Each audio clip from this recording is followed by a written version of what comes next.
السلام علیکم ورحمۃ اللہ وبرکاتہ۔ گزشتہ کلاس میں الحمدللہ آیت نمبر 60 تک ہم نے مکمل کر لیا تھا سورہ نساء کو۔ اب آیت نمبر 61 سے آج ہم آغاز کرتے ہیں۔ اعوذ باللہ من الشیطان الرجیم، بسم اللہ الرحمن الرحیم۔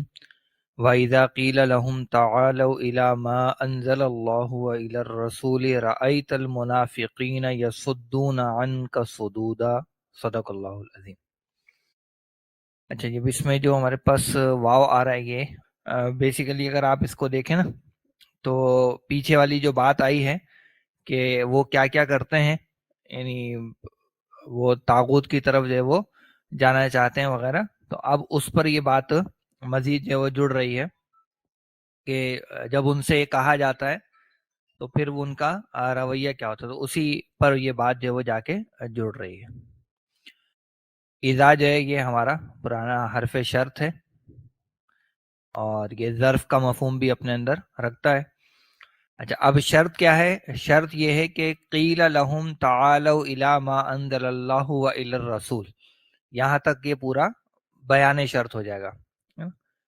قیل لہم سے لے کر اس میں جو ہمارا قیلہ ہے یہ ماضی مجہول کا صیغہ ہے قاف واو لام سے، جو کہ بننا تو چاہیے تھا قویلہ،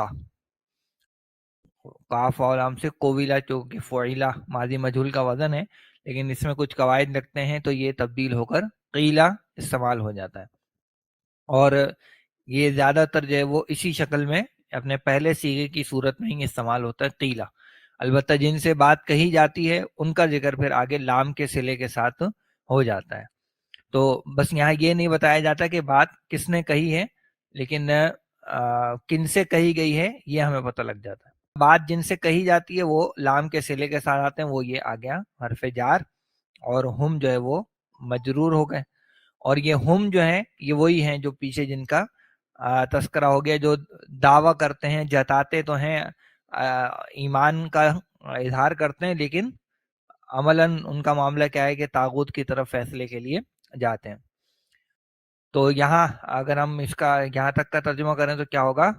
اور جب، یا جب بھی کر لیں تو ذرا اور شرط کا مفہوم واضح ہو جائے گا، یا صرف جب سے بھی ہو جائے گا۔ اور جب کہا جاتا ہے ان سے، اچھا اب وہ قول کیا ہے جو ان سے کہا جاتا ہے، وہ یہ آ رہا ہے تعالوا الی ما انزل اللہ و الی الرسول۔ اس میں جو تعالوا ہے یہ ہمارا ہے فعل امر، ابھی اس کو دیکھتے ہیں یہ کیسے بنا ہے، اور الی ما انزل اللہ و الی الرسول یہ اس تعالوا کے لیے متعلقہ فعل ہو جائے گا، جس میں الی جو ہے ہمارا حرف جار ہے، ما موصولہ ہو جائے گا، انزلہ سے ہم واقف ہیں کہ فعل ماضی ہے، اور پہلا ہی صیغہ ہے واحد مذکر غائب کا، اور پہلا صیغہ جب آتا ہے تو کوئی فاعل آ سکتا ہے، لہذا لفظ اللہ جو ہے وہ اس کا فاعل ہو گیا، واو یہ پھر عطف کا آ گیا، الا پھر وہی حرف جار ہو گیا، اور الرسول جو ہے وہ پھر اس کی وجہ سے مجرور ہو جائے گا۔ تو ہم یوں کہہ سکتے ہیں کہ یہ جو ما انزل اللہ ہے یہ بھی کیا ہوگا؟ محلن مجرور، الا کی وجہ سے ما انزل اللہ یہ بھی محلن مجرور ہے، واو عطف کا ہو گیا، اور الی الرسول میں رسول تو ویسے ہی ہمیں حالت جر میں نظر آ ہی رہا ہے۔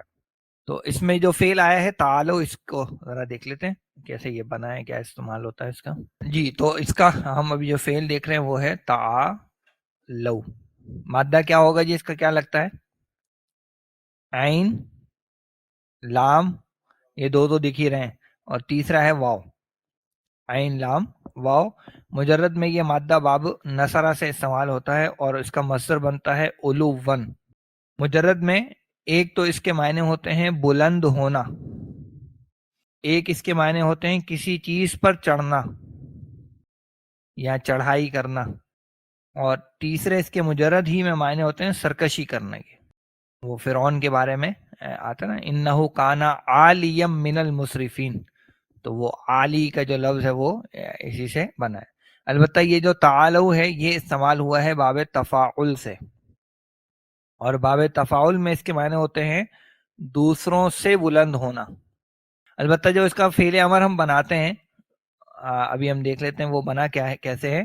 لیکن اس کا جو فعل امر بنتا ہے وہ بنتا ہے تعالی واحد میں, اور اس کی جو جمع بن جاتی ہے وہ بن جاتی ہے تعالو. ابھی میں دکھاتا ہوں آپ کو بنتا کیسے ہے.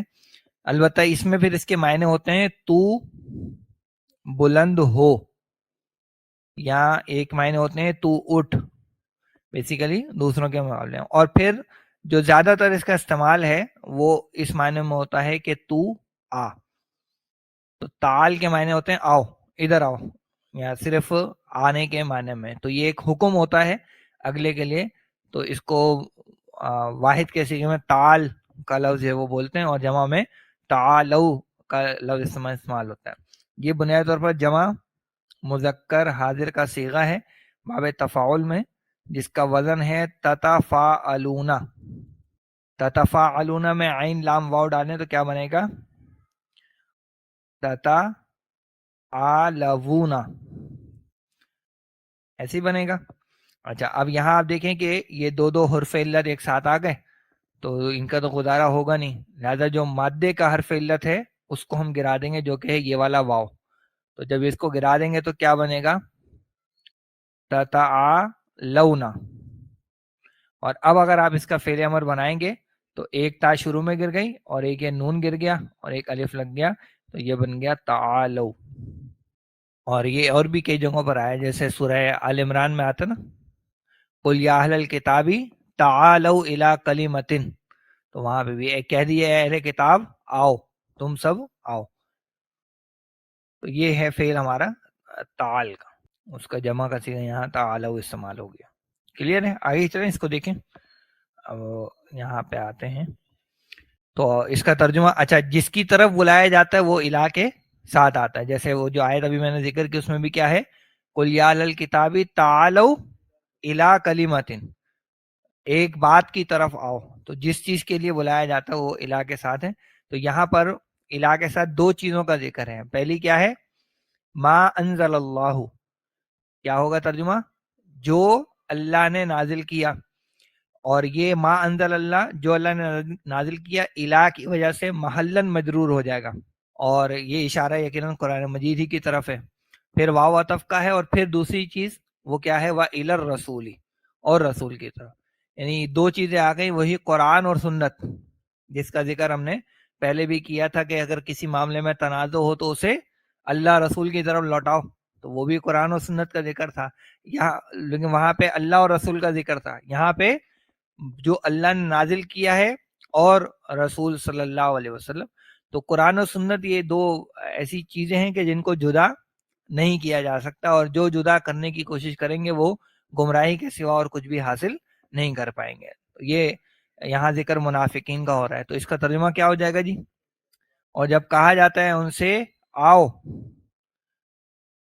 اس کی طرف جو اللہ نے نازل کیا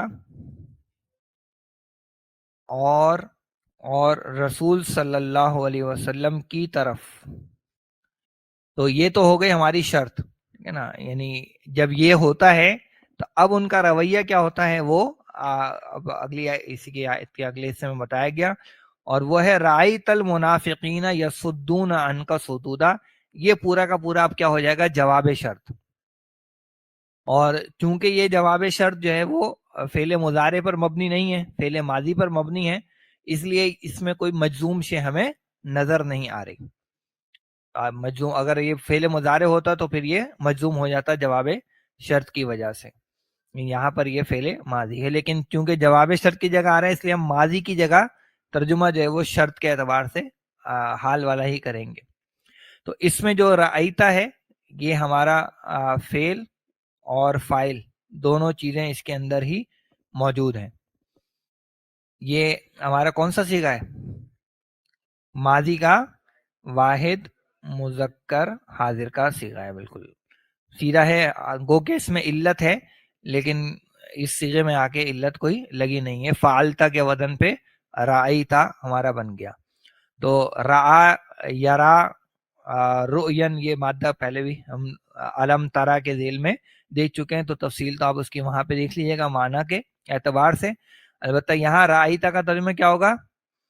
تو نے دیکھا، لفظی اعتبار سے ترجمہ ہوگا تو نے دیکھا، لیکن یہاں جواب شرط میں آ رہا ہے تو ہم کہیں گے تو تم دیکھتے ہو. تو تم، اور یہ تو کیوں لگا رہے ہیں؟ کیونکہ یہ جواب شرط یہاں پر آ رہا ہے. تو تم دیکھتے ہو، یعنی جب یہ کہا جاتا ہے تو تم دیکھتے ہو، کن کو دیکھتے ہو؟ المنافقین، یہ ہو گئے اس کا مفعول، اس لیے حالت نصب میں آتے ہیں. اور یہ جو رعا ہے اس کے دو مفعول بھی آتے ہیں اور بعض دفعہ تین تین مفعول بھی اس کے آ جاتے ہیں. تو یہاں ایک تو مفعول ہو گیا المنافقین، دوسرا یہ جو پورا جملہ ہے نا یہ بھی ایک طرح کا اس کا مفعول ہے، یعنی منافقین کو کیا دیکھتے ہو؟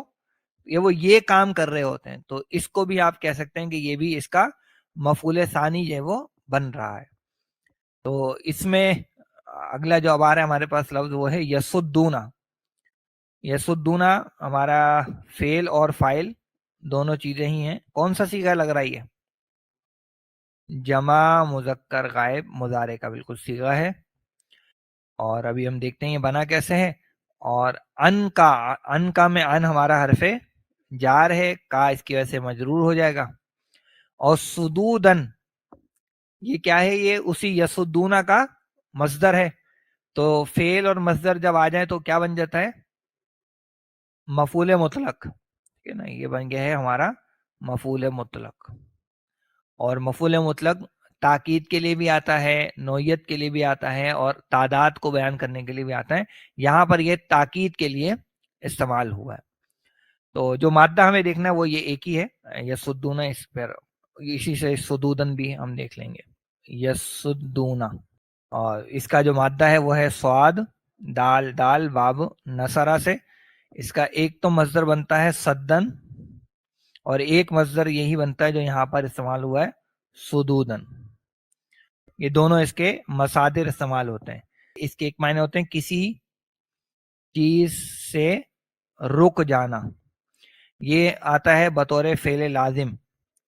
اور اگر فعل لازم آتا ہے تو پھر ان کے ساتھ وہ چیز آتی ہے جس سے رکا جائے. اور یہی فعل لازم کے طور پر، فعل متعدی کے طور پر بھی آتا ہے، یعنی کسی کو کسی چیز سے روکنا. اور یہاں جب یہ متعدی ہوتا ہے تو پھر ان کے ساتھ وہ چیز آتی ہے جس سے روکا جائے. اور جن کو روکا جائے وہ مفعول بھی نفسی ہوتے ہیں. مفعول بھی نفسی یعنی حالت نصب میں وہ استعمال ہو رہے ہوتے ہیں. تو یہ دو اس کے معنی اور مفہوم ہیں.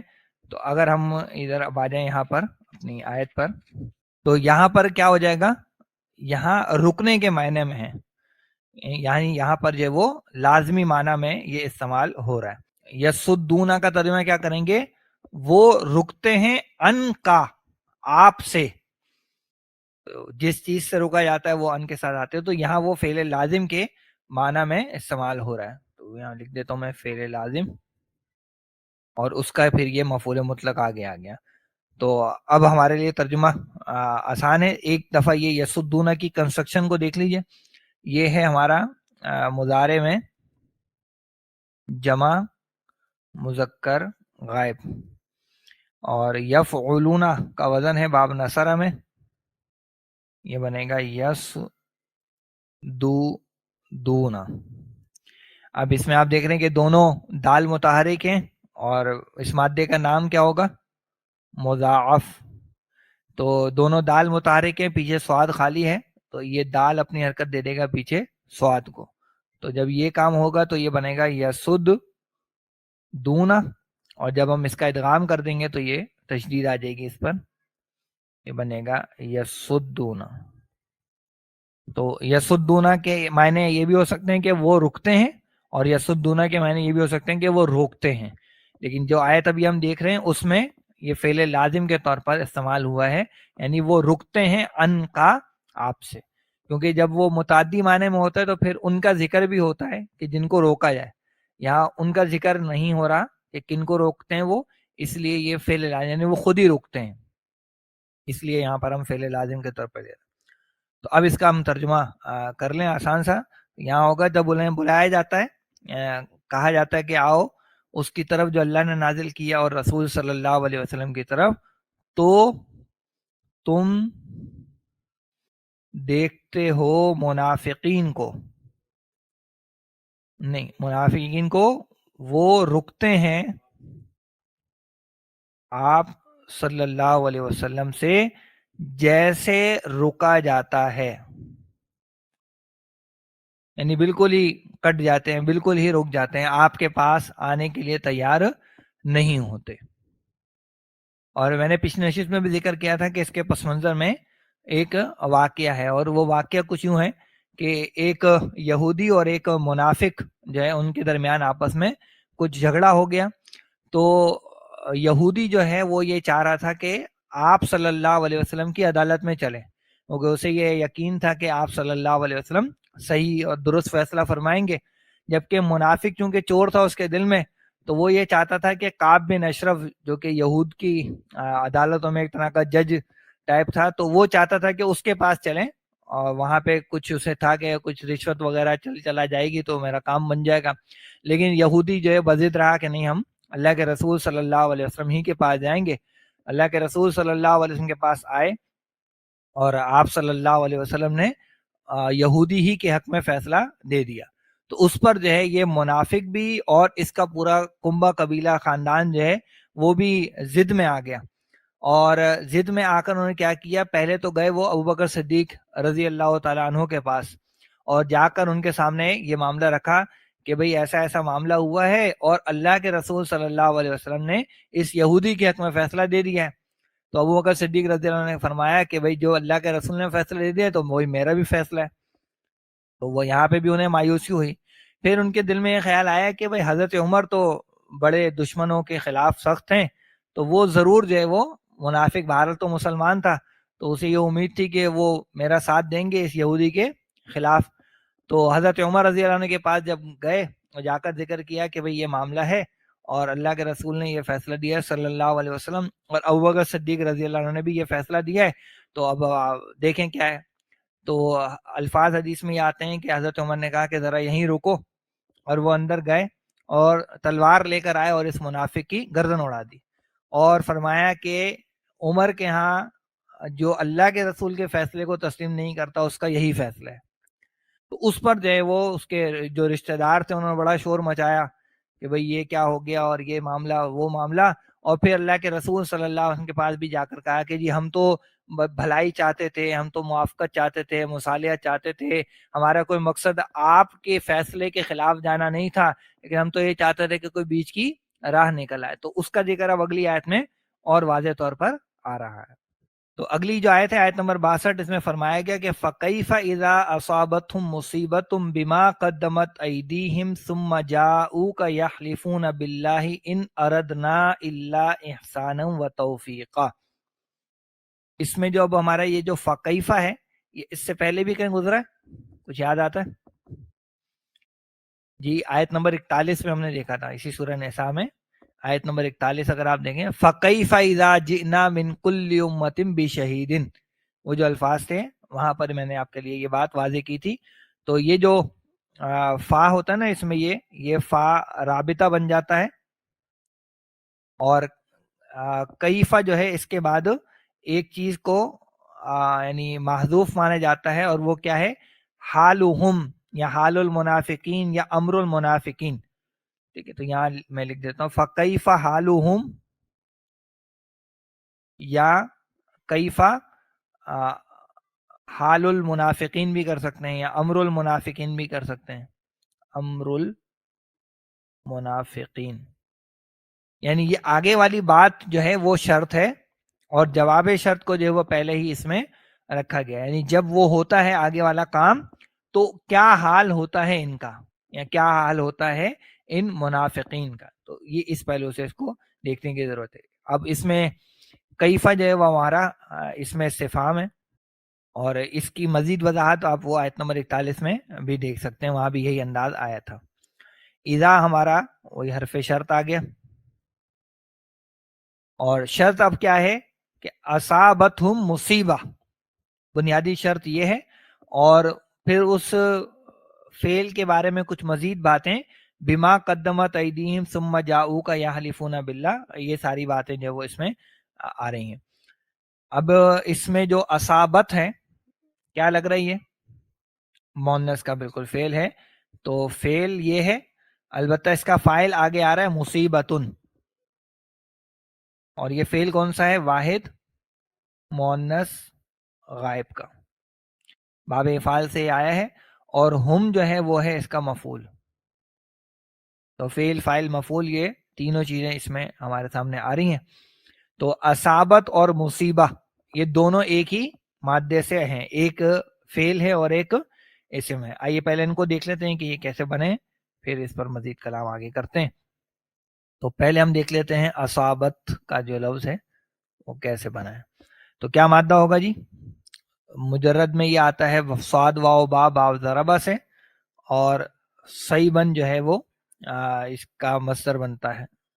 اور اس کے بنیادی معنی ہوتے ہیں ٹھیک جگہ اترنا، نشانے پر لگنا. اور یہی صاد واو با جو ہے بعض دفعہ باب نصرہ سے بھی آتا ہے، اور اس وقت اس کا مصدر بنتا ہے صوبن، اور وہ پھر معنی ہوتے ہیں اوپر سے اترنا. اور یہ عموماً پھر بارش برسنے کے لیے فعل استعمال ہوتا ہے، بارش برسنے کے لیے. لیکن زیادہ تر یہ باب ضربہ سے نشانے پر لگنا، ٹھیک ٹھیک لگنا اس معنی میں. اچھا، یہاں نہ تو باب ضربہ ہے نہ ہی نصرہ ہے، بلکہ یہاں کون سا باب ہے؟ باب افعال ہے. تو باب افعال میں اس کے معنی ہوتے ہیں ٹھیک جگہ پر پہنچنا اور نشانے پر لگنا. جیسے وہ آتا ہے نا اجتہاد میں، ایک مختی ہوتا ہے اور ایک مصیب ہوتا ہے. تو مصیب کون ہوتا ہے؟ جو ٹھیک جگہ پر پہنچا ہوتا ہے، جو ٹھیک جگہ پر پہنچا ہوتا ہے وہ مصیب ہوتا ہے. اور مختی کون ہوتا ہے؟ جس سے خطا ہو گئی. ٹھیک ہے. اچھا، یہ دونوں طرح کی چیزوں کے لیے آتا ہے، خوشگوار چیز کا اترنا یا نشانے پر لگنا، یا ناخوشگوار جو بھی حالات ہوتے ہیں ان کے بارے میں یہ آتا ہے. تو خوشگوار یا ناخوشگوار حالات جو ٹھیک ان افراد تک پہنچتے ہیں جن تک پہنچنا ہوتا ہے. تو یہ جو ٹھیک جگہ پر پہنچنا ہے نا، تو اس سے بھی یہ ہمارے پاس آ جاتا ہے. اچھا، بنا کیسے ہے؟ یہ واحد مؤنث غائب کا صیغہ ہے. ہمارے پاس وزن ہے افعلت، باب افعال میں افعلت. افعلت میں صاد واو با ڈالیں کیا بنے گا؟ اس و بت. کیا بن گیا؟ اس و بت. اچھا، اس مادے کا نام کیا ہوگا جی؟ اجوف واوی. تو یہاں آپ دیکھیں کہ یہ جو واو ہے وہ متحرک ہے، لیکن پیچھے سواد خالی ہے. تو یہ واو اپنی زبر کو دے دے گا سواد کو. تو یہ کام جب یہاں ہوگا تو یہ ہو جائے گا اصوبت. لیکن اب پیچھے زبر آ چکا ہے تو واو کو ہم کس میں بدلیں گے؟ الف. تو یہ بن جائے گا اصابت. یعنی مذکر میں اصابہ اور مؤنث میں اصابت، اصابہ اور اصابت. اچھا، اصابت ہو گیا. اب اسی سے ہمارے پاس مصیبت ان کا جو لفظ ہے وہ ہے ہمارا اسم الفاعل. کیسے بنا ہے وہ بھی دیکھ لیں. ہمارے پاس جو باب افعال میں اسم الفاعل کا وزن ہے وہ ہے مفعلن. تو مفعلن میں یہی ڈالیں تو کیا بنے گا؟ مصوبن. مصوبن. پھر دیکھیں واو متحرک کے پیچھے سواد خالی ہے تو یہ زیر جائے گی پیچھے، اور جب زیر پیچھے جائے گی تو واو کو ہم کس میں بدل دیں گے؟ یا میں. تو یہ بن جائے گا مصیبن. اور مصیبن کی مؤنث کیا ہو جائے گی؟ مصیبتن. اور مصیبتن کی جو جمع استعمال ہوتی ہے وہ ہوتی ہے مصائبو. تو مصیبت کیا ہوگی؟ کیا معنی ہوں گے مصیبت کے؟ ٹھیک نشانے پر لگنے والی. اور عام طور پر یہ ناگہانی آفت کے لیے استعمال ہوتا ہے. مصیبت، پریشانی عموماً اس میں. ویسے تو خوشگوار شے بھی کوئی آ رہی ہے تو وہ بھی ایک مصیبت ہے، لیکن چونکہ انسان برائی کا، بری شے کا زیادہ تاثر لیتا ہے، اس لیے یہ مصیبت کا لفظ پھر عموماً آفات وغیرہ ہی کے لیے یا برائیوں ہی کے لیے پھر استعمال ہونے لگا. اصابت کا فاعل ہو گیا مصیبت. تو ترجمہ اگر ہم یہاں دیکھیں تو کیا بنے گا؟ اذا اصابتہم مصیبتن، جب پہنچتی ہے ان تک کوئی پہنچنے والی، یعنی کوئی پریشانی کوئی مصیبت، اس طرح کا ترجمہ ہوگا. تو یہاں لکھ لیتے ہیں کہ جب پہنچتی ہے ان کو کوئی آفت، کوئی مصیبت، یوں کر لیں آفت لکھ لیں، کوئی برائی پہنچتی ہے. اچھا یہ برائی کیوں پہنچتی ہے؟ بما قدمت ایدیہم. ہاں تو یہ جو با ہے اس کو ہم کہیں گے با سببیہ، با سببیہ ہے، اور ما جو ہے وہ موصولہ ہے، یعنی بسبب اس کے جو، بسبب اس کے جو قدمت ایدیہم. قدمت جو یہ ہمارا فعل ہے واحد مؤنث غائب کا، اور یہ چونکہ وہی چوتھا صیغہ ہے تو یہ جو اس کا فاعل ہے وہ یہ ہے ایدیہم، اور ایدی جو ہے وہ مضاف ہے اور ہم جو ہے وہ اس کا مضاف الیہ ہے. اب یہ جو ایدی ہے نا یہ حالت رفع میں ہی ایدی ہے، اس کی حالت رفع ایسی ہی ہے، میں آپ کو بھی دکھا بھی دیتا ہوں. تو اس میں جو قدمت کا فعل ہے اس کو دیکھ لیتے ہیں اور ایدی کا لفظ اس کی وضاحت کرتے ہیں. قدمت جی کیا مادہ ہے؟ آسان سا ہے، قاف دال میم.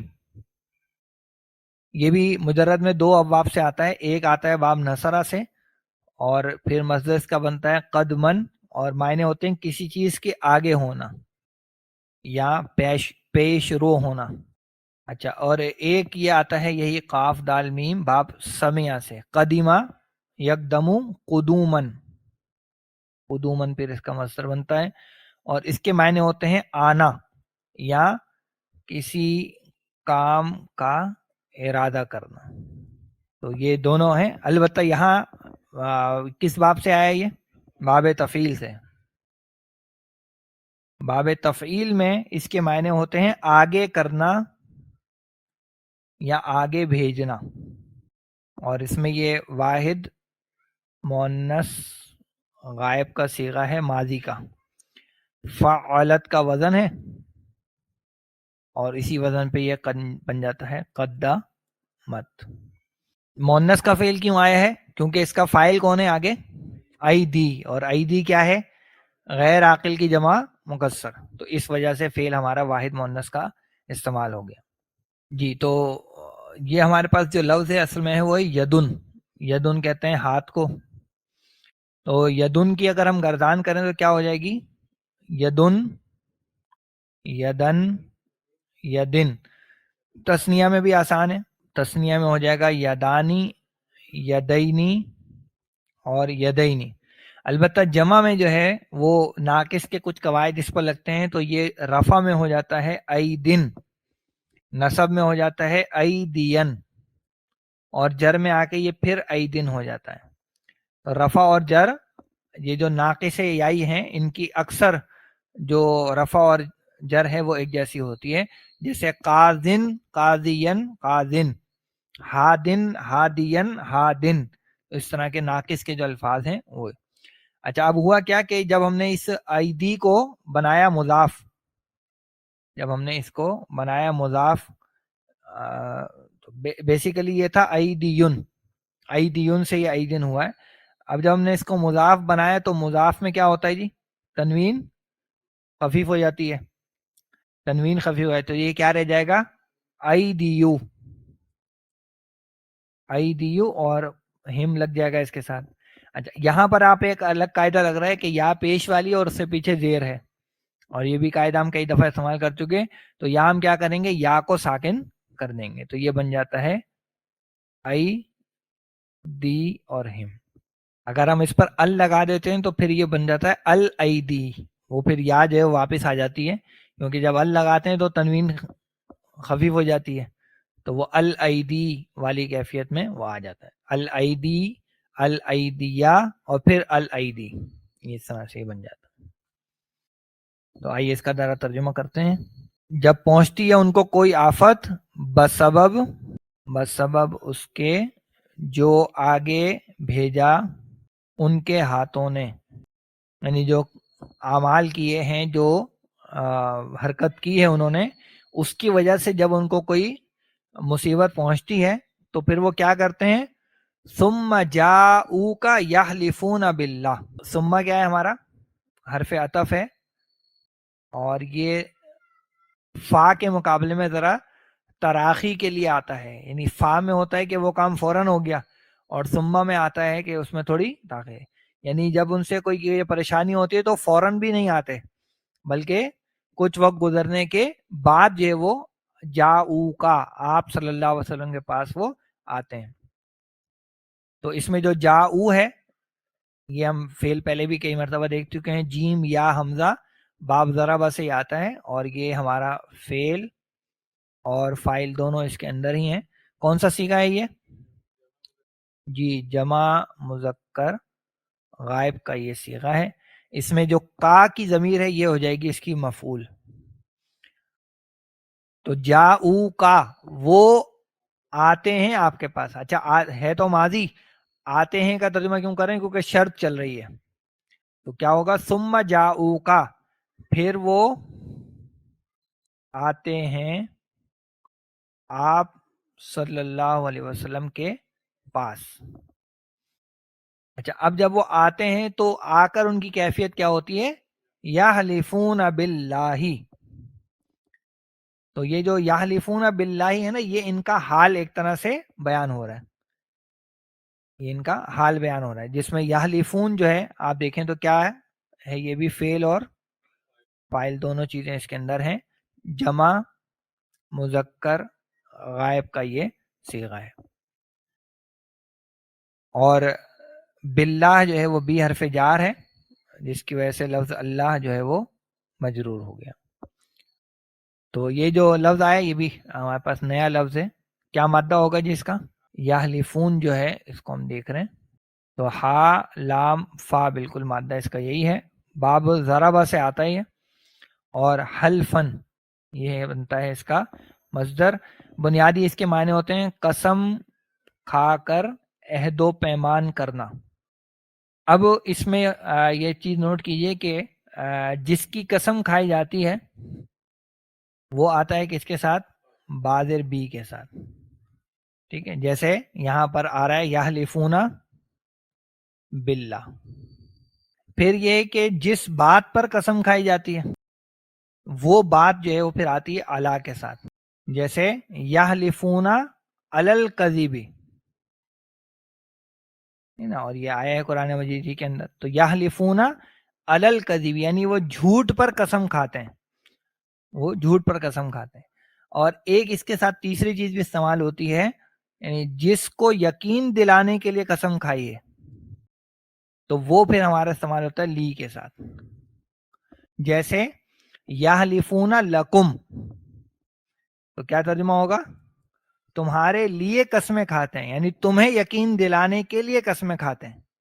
با کا صلہ بھی استعمال ہوگا، علا کا صلہ بھی استعمال ہوگا، اور لی کا صلہ بھی استعمال ہوگا، اور مختلف جگہوں پر یہ مختلف صیغوں کے ساتھ آتا رہا ہے، یہاں پر وہ صرف بازر بی کے ساتھ یہ وہ استعمال ہوا ہے۔ جی اب آئیے اس کا دیکھتے ہیں ترجمہ، تو کیا ہو جائے گا؟ یحلفون باللہ، وہ قسمیں کھاتے ہیں اللہ کی، اور قسم کھا کر کیا کہتے ہیں؟ ان اردنا الا احسانا و توفیقا۔ اس میں یہ جو ان آیا ہے یہ ہے ان نافیہ، اور یہ ہمیں کیسے پتہ لگے گا؟ آگے آ رہا ہے اللہ، تو اگر ان کے بعد اللہ آ جائے تو یہ ہمیں پتہ لگتا ہے کہ یہ نفی والا ان ہے، یعنی اس کے بارے میں بھی میں آپ کو کچھ باتیں یہاں بتا دیتا ہوں۔ دیکھیں یہ جو ان ہے نا، اس کی ایک تو قسم ہوتی ہے شرطیہ، ان شرطیہ، اور جب ان شرطیہ ہوتا ہے تو وہ جازم مضارع ہوتا ہے، تو اس کے بعد اگر کوئی فعل مضارع آئے گا تو وہ مجزوم ہو جائے گا، جیسے ان تنصروا اللہ ینصرکم، تو ان کے بعد یہ تنصرو جو ہے وہ مجزوم ہو گیا شرط کی وجہ سے۔ اس کا ایک استعمال ہوتا ہے نافیہ، جو کہ یہاں اس آیت میں آ رہا ہے، تو نافیہ میں کیا ہوتا ہے کہ اس کے بعد اللہ آتا ہے، اللہ کے ساتھ پھر یہ جب آتا ہے تو نفی کا مفہوم اس میں ہوتا ہے۔ تو یہاں پر جو آیا ہے کہ ان اردنا الا احسانا و توفیقا، اور ایک جگہ پہ کہ ان انتم الا فی ضلال مبین، تو ان اور اللہ کے ساتھ یہ بن جاتا ہے۔ ایک ان جو ہے وہ آتا ہے انا کا مخفف، انا کے مخفف کے طور پر، یعنی ہوتا انا کا معنی ہے لیکن انا نہیں بلکہ ان استعمال کرتے ہیں. اور یہ کیوں کرتے ہیں؟ کیونکہ ہم جانتے ہیں کہ انا کیا ہے. انا جو ہے مشبہ بالفعل ہے، اور مشبہ بالفعل جو ہے وہ فعل پر براہ راست نہیں آ سکتے، بلکہ ان کے اور فعل کے درمیان میں اسم یا ضمیر ہونا ضروری ہے. لیکن جب ہم انا کا مخفف ان لے آتے ہیں تو پھر وہ فعل پر براہ راست بھی آ سکتا ہے. لیکن ہمیں پتہ کیسے لگے گا کہ یہاں پر یہ ان جو ہے وہ انا کا مخفف ہے یا یہ شرطیہ ہے؟ تو جب انا کے مخفف کے طور پر آتا ہے تو جو خبر آتی ہے اس پر آتا ہے لام، لام زبر لا، اور اس کو کہتے ہیں لام الفارقہ، یعنی فرق کرنے والا لام. اور یہ بھی کئی جگہوں پر استعمال ہوا ہے، جیسے وَإِن كُنتُم مِّن قَبْلِهِ لَمِنَ الضَّالِّينَ، ٹھیک ہے نا. تو اس سے پہلے تو یقیناً تم گمراہی میں تھے، تو یہاں ان کا ترجمہ یقیناً کے اس میں ہوتا ہے. اور یہ جو لام ہے یہ ہمیں بتا دیتا ہے کہ یہ فرق کرنے کے لیے استعمال ہو رہا ہے. کس کے اندر فرق کرنے کے لیے؟ کہ ان کی باقی اقسام سے یہ ان جو انا کا مخفف ہے وہ یہاں پر استعمال ہوا ہے. سورۃ البقرہ میں بھی ہم نے اس کی مثالیں جو ہے وہ دیکھی تھیں. اچھا، یہ جو انا کا مخفف ہے یہ انا کا مخفف بھی ان کے طور پر استعمال ہو جاتا ہے. جیسے سورہ مزمل کی جو آخری آیات ہے نا، آیت ہے، اس میں کیا آتا ہے؟ علم ان سیکون منکم مرضی. تو جو یکونو کے فعل سے پہلے ان آ رہا ہے، ورنہ اگر وہ ان ہوتا ہمارا ناصب مضارع والا تو کیا ہونا چاہیے تھا؟ یکونا. لیکن وہاں کیا ہے؟ علم ان سیکونو، وہ رفع میں، کیونکہ وہ انا کا مخفف وہاں پر استعمال ہوا ہے. البتہ یہاں پر جو ابھی ہم دیکھ رہے ہیں اس میں یہ نافیہ ہے، چونکہ اس کے بعد اللہ ہمارے سامنے آ رہا ہے. تو یہ نفی ہو گیا. اردنا، یہ کیا ہے؟ ہمارا فعل اور فاعل دونوں چیزیں اس کے اندر ہیں. کون سا صیغہ ہے؟ یہ جمع متکلم کا صیغہ ہے اور باب افعال سے آیا ہے. اچھا، اللہ جو ہے یہ ہمارا کہلاتا ہے کلمہ حصر بھی کہتے ہیں اس کو، اور کلمہ استثناء بھی کہتے ہیں. جب یہ نفی کے کانٹیکس میں آتا ہے تو پھر اس کا نام رکھا جاتا ہے کلمہ حصر، اور اگر نفی کے کانٹیکس میں نہیں ہوتا تو پھر اس کو کلمہ استثناء کے معنی میں وہ لیا جاتا ہے. جیسا کہ ہم کہیں کہ فسجد الملائکۃ الا ابلیس، تو وہاں وہ اللہ، اب چونکہ وہ مثبت کانٹیکس ہے تو وہاں اللہ جو ہے وہ استثناء ایکسیپشن کے معنی میں پھر آ جائے گا. احسانا و توفیقاً جو ہے یہ دونوں کے دونوں اس کے مفعول بن جائیں گے اردنا کے. تو احسان بھی مفعول ہے، واو عطف کا ہے، اور توفیقاً بھی اس کا مفعول ہے.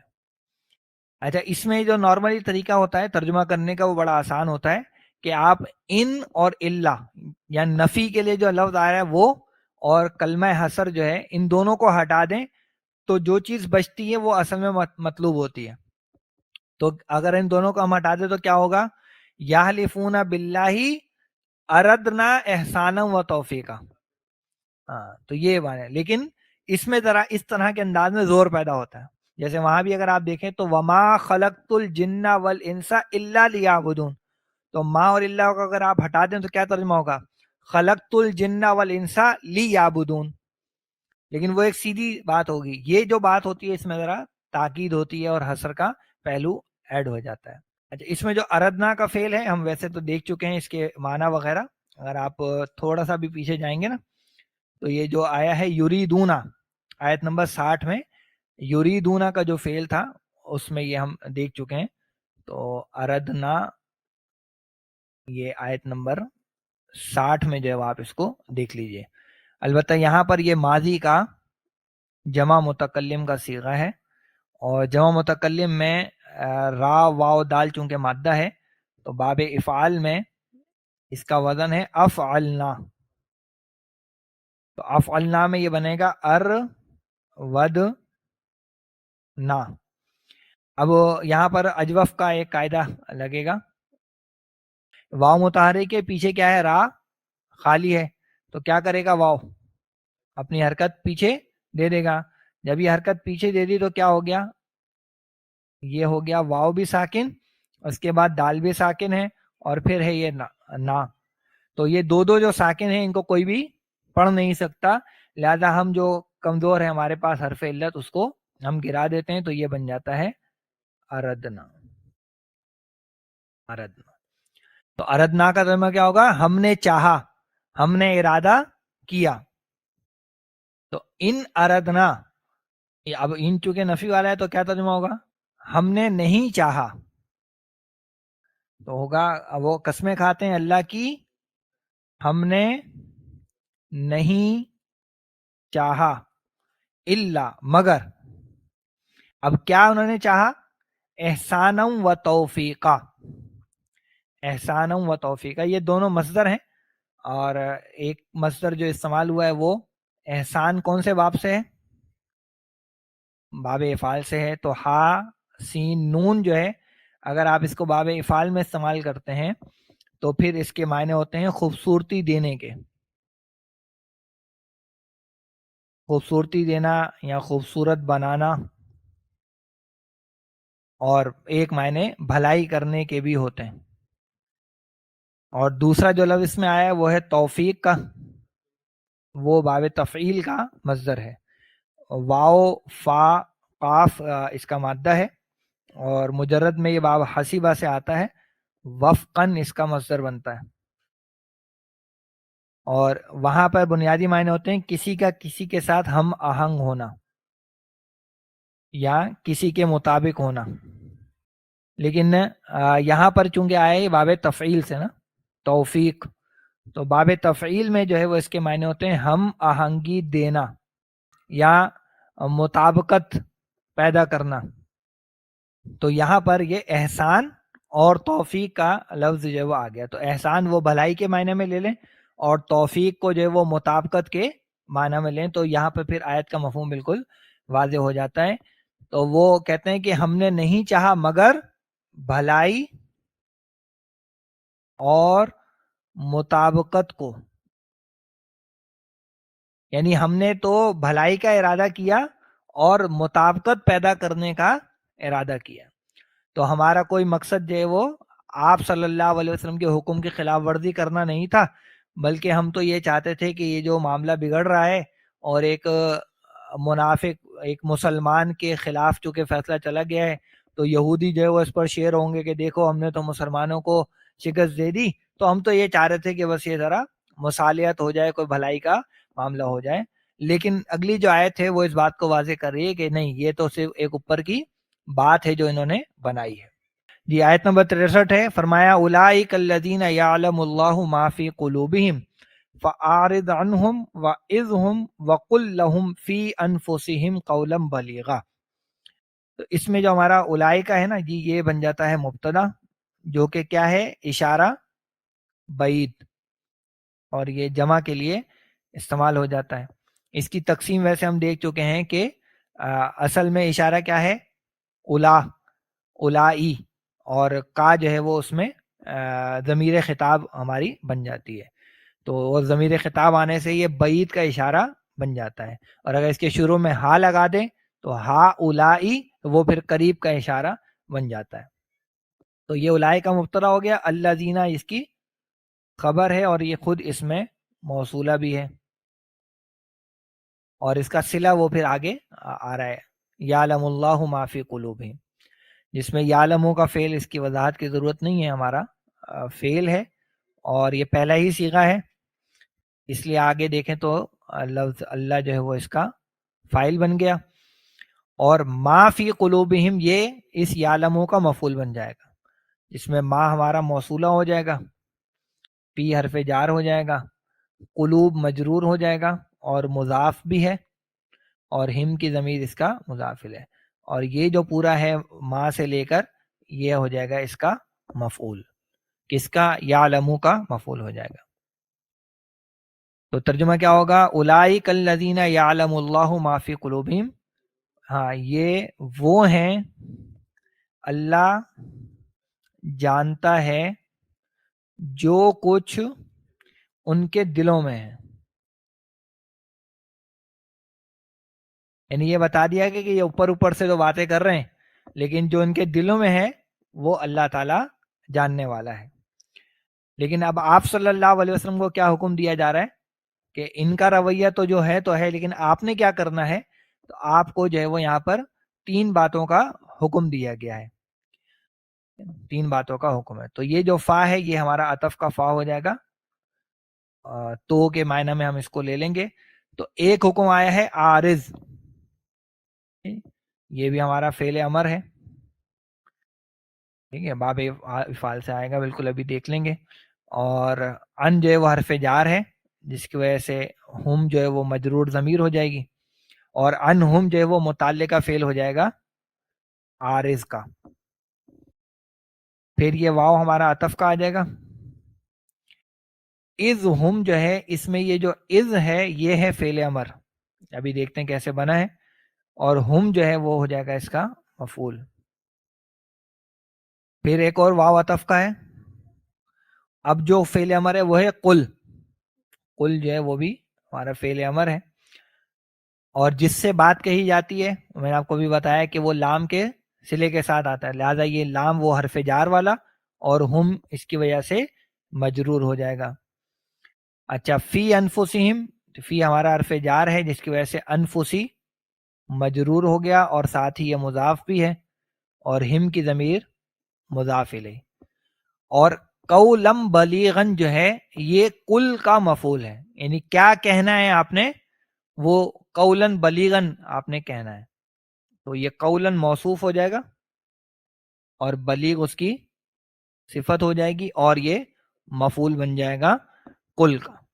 تو اب آئیے ان تینوں افعال کو ہم ڈسکس کر لیتے ہیں. تو سب سے پہلے ہمارے پاس کیا ہے عارض.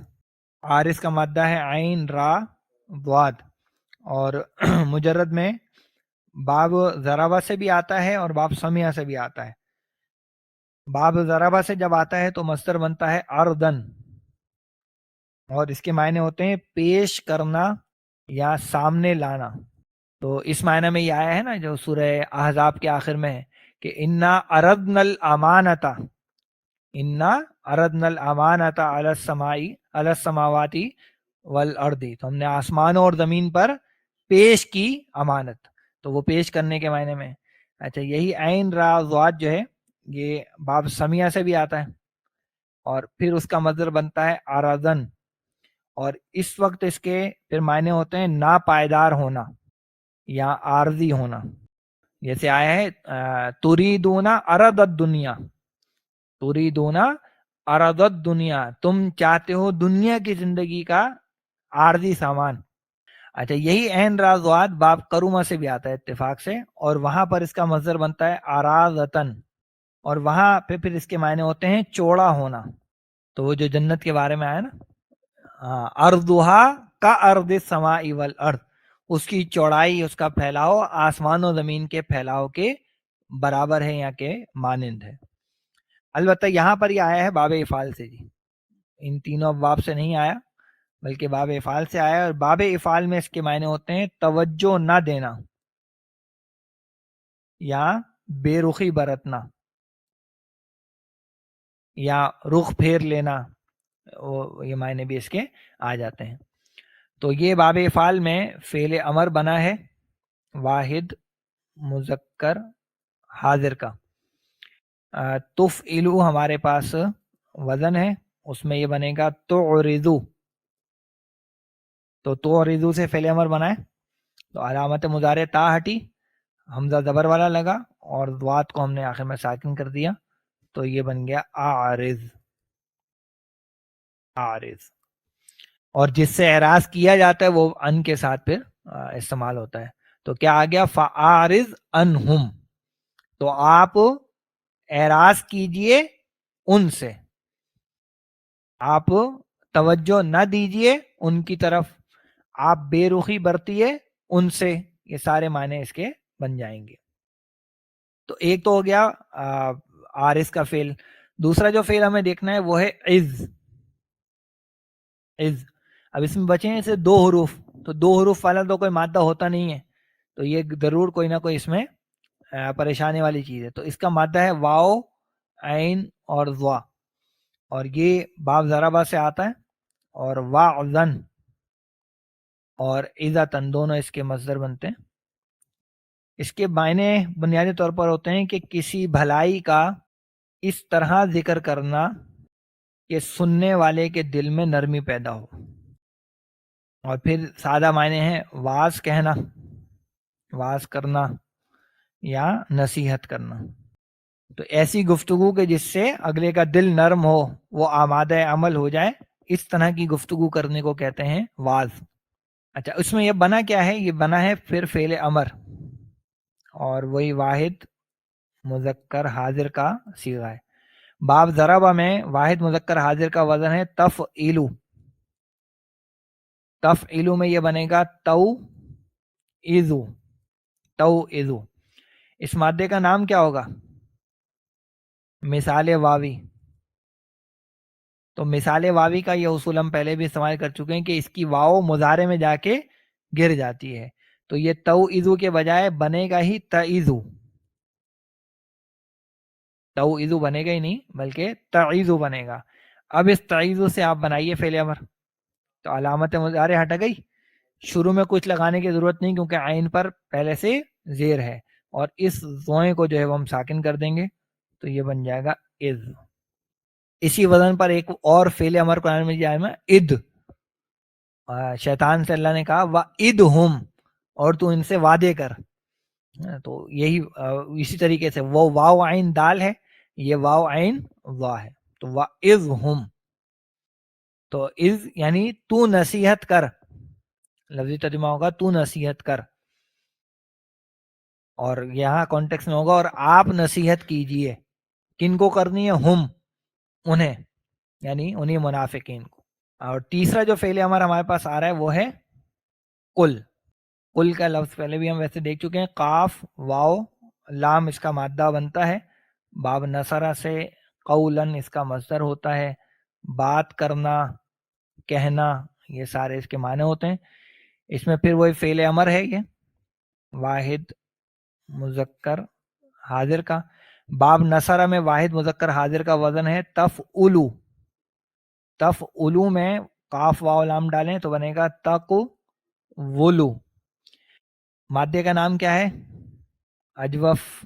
اجوف واوی.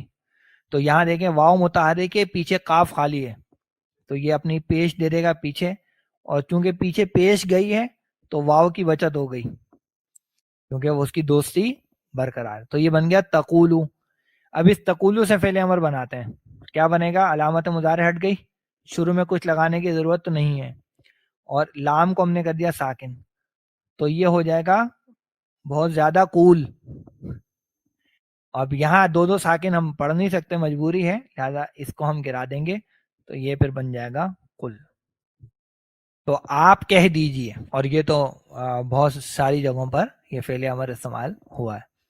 یہ چار تو کل ہی ہیں، آخری صورتوں کے چار کل ہیں، لیکن اس کے علاوہ بھی بہت ساری جگہوں پر کل جو ہے وہ آتا ہے. سورۃ الجن جو ہے وہ بھی کل سے شروع ہوتی ہے، لیکن اس کے علاوہ بھی کئی جگہوں پر یہ فعل امر استعمال ہوا. تو ان تین کا ہم ترجمہ کرتے ہیں فعل امر جو ہم نے بنائے ہیں. تو کیا ہو جائے گا؟ پس آپ اعراض کیجئے ان سے اور نصیحت کیجئے انہیں، وقل، اور کہیے. اچھا کیا کہنا ہے؟ اور کہیے ان سے قولم بلیغن، یہ اصل میں مفعول ہے، اور فی انفسہم جو ہے وہ متعلقہ فعل ہمارا بن جائے گا. تو اس میں جو بلیغ کا لفظ ہے اس کو دیکھ لیتے ہیں، پھر اس کا باقی کا ترجمہ کر لیتے ہیں. تو بلیغ کے لفظ کو ہم دیکھ رہے ہیں، بلیغن. مادہ کیا ہے جی؟ با لام غین. باب نصرہ سے یہ عموماً آتا ہے، اور بلوغن کا مصدر بنتا ہے. اس کے معنی ہوتے ہیں کسی مقصود چیز کی انتہا، انتہا تک پہنچنا. بنیادی سادہ معنی صرف پہنچنے کے بھی ہوتے ہیں. اور یہی با لام غین باب کرومہ سے بھی آتا ہے، تو پھر اس کا مصدر بنتا ہے بلاغتن. بلاغتن کے معنی ہوتے ہیں آسانی سے پہنچنا. یعنی بلیغ بات کون سی ہوتی ہے؟ جو آسانی سے اگلے کو سمجھ میں آ جائے. فصیح اور بلیغ کہتے ہیں نا. تو فصیح کہتے ہیں ایسے کلام کو جس میں مشکل الفاظ استعمال نہ کیے جائیں. یعنی یونیک قسم کے ورڈز لے کر آنا اور مختلف اور مشکل بنانا بات کو، ان چیزوں سے خالی کلام ہو تو وہ فصیح ہوتا ہے، اور بلیغ ہوتا ہے کہ وہ آسانی سے اگلے کو سمجھ میں آ جانے والا کلام ہو۔ تو آسانی سے پہنچنا یا واضح ہونا، یا پھر جیسے معنی ہوتے ہیں فصیح و بلیغ ہونا۔ البتہ اس میں یہ جو بلیغن کا لفظ ہمارا ہے، یہ فعیل کے وزن پہ صفت ہے، اور اس کے معنی ہوتے ہیں واضح یا فصیح۔ تو قول کی یہ صفت آ رہی ہے، تو قولم بلیغن یا قولن بلیغن کیا ہوگا؟ واضح بات، واضح بات، فصیح بات، یا فیصلہ کن بات بھی اس کو کہا جا سکتا ہے۔ اچھا، یہ جو فی انفسہم ہے، یہ جو فی انفسہم جو آیا ہے، اس کے بارے میں یہ قول ہے کہ یہ اصل میں ہے فی حقی انفسہم، یعنی ان کے حق میں ایسی بات کیجئے، کیسی بات؟ بلیغ بات۔ تو فی انفسہم کا تو لفظ ترجمہ کو ان کی جان میں، فی انفسہم ان کی جان میں، لیکن فی حق کی انفسہم ان کی جانوں کے بارے میں، ان کی جانوں کے حق میں آپ ایسی بات کیجئے جو کہ واضح بات ہو۔ تو یہ حق کا جو لفظ ہے وہ اس انفس سے پہلے جو ہے وہ معذوف مانا گیا۔ تو اب اگر ہم یہاں اس کا ترجمہ کر لیں تو وَقُلْ لَهُمْ، اور کہیے ان سے، ان کے حق میں، ان کے بارے میں، ان کے حق میں کیسی بات کرنی ہے؟ قولم بلیغن، کیا ترجمہ ہوگا قولم بلیغن کا؟ واضح بات،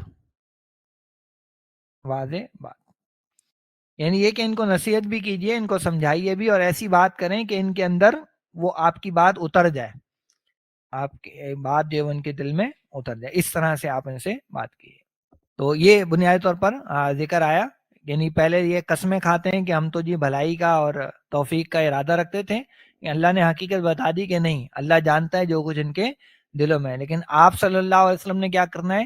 ان کے ساتھ سختی نہیں برتنی، بلکہ کیا کرنا ہے؟ ایک تو آپ ان پر توجہ مت دیجیے، دوسرا معاملہ سامنے آئے تو نصیحت کیجیے، اور عمومی طور پر آپ ایسی گفتگو کیجیے ان سے کہ جو ان کے دلوں میں اتر جانے والی ہو، اثر انگیز ہونے والی ہو۔ تو یہ الحمدللہ آج ہم نے 3 آیات مکمل کی ہیں، آیت نمبر 61، 62 اور 63۔ انشاءاللہ آئندہ نشست میں آیت نمبر 64 جو ہے ہم دیکھیں گے، اور اس میں پھر اطاعت رسول صلی اللہ علیہ وسلم پر خاصا زور جو ہے وہ دیا گیا ہے، اس کو بھی ہم ڈسکس کریں گے۔ تو آپ سے پھر اگلی کلاس میں ملاقات ہوگی، تب تک کے لیے اجازت دیجیے جی۔ السلام علیکم ورحمۃ اللہ وبرکاتہ۔